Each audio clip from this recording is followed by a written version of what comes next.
tuko na Charles Fashion Killer ambao wanahakikisha masuala mazima ya outfit, ni wauzaji wa nguo ambao wanapatikana Tunduma Manzese, lakini pia bila kusahau Jax Kenzo wapo pale Dar es Salaam mtaa wa Raha na Mchikichini, ambao wanahakikisha wanafanya delivery ya outfit aina zote za kiume na za kike. Lakini pia bila kusahau pia Dream Chasers nao wanapatikana pale Dar es Salaam, nao ni wakali wa outfits. Bila kuwasahau wadhamini wetu pia Wangimi Group.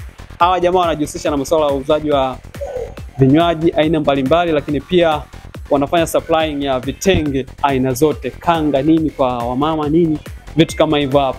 Lakini bila kusahau pia More Possible Studio ambao wanahakikisha mpaka sasa tunaonekana tupo live mbele ya kamera, nyuma ya kamera pale tuko na Jay. Tunaendelea kulisongesha pia. Ni swali gani ambalo upendi kuuliza mwana? Swali ambalo sipendi kuuliza. Ya, na mtu yote.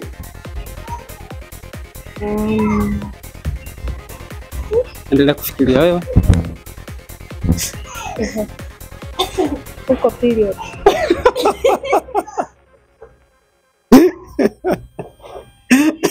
Bado ameamua kufunguka. Swali ambalo hapendi kuuliza. Sasa hilo swali upendi kuuliza na jinsi gani, ya kiume au ya kike? Yaani yoyote yule ananiulizaje mimi uko period au lini unaingia period? Kama naye. Hata labda kama ni your fiancé, ni mpenzi wako anakuuliza hivyo. Ananiulizaje?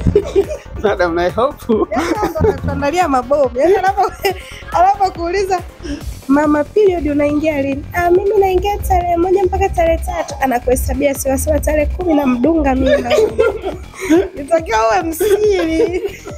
Kwa sio kwenye maisha tu vitu vya utafutaji inatakiwa kuwa msiri, kumbe na vitu kama hivyo inatakiwa kuwa msiri. So kuna vitu tunaendelea kuvipata hapo. Baada ya swali gani ambalo unapenda kuuliza? Mimi. Kwa mimi hapa, yani mtu akiniuliza eti umefanya mapenzi na wanaume wangapi?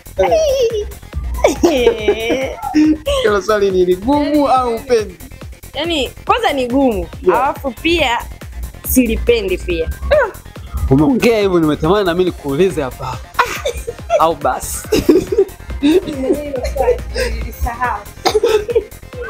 Na wewe hilo ulipendi? Hilo sawa kusema mlana na wanaume wangapi? Pia silipendi. Je, kama nimejaza train nitakuhesabia kama Shabani, Juma, Rashid, Hussein. Uweze kuhesabu.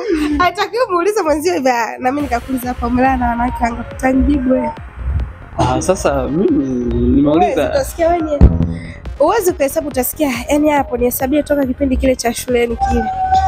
Nimemaliza, nimekaa mitaani miaka 5.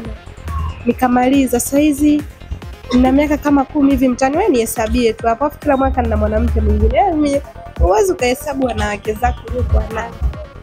Yaani hilo sasa linauzi sana.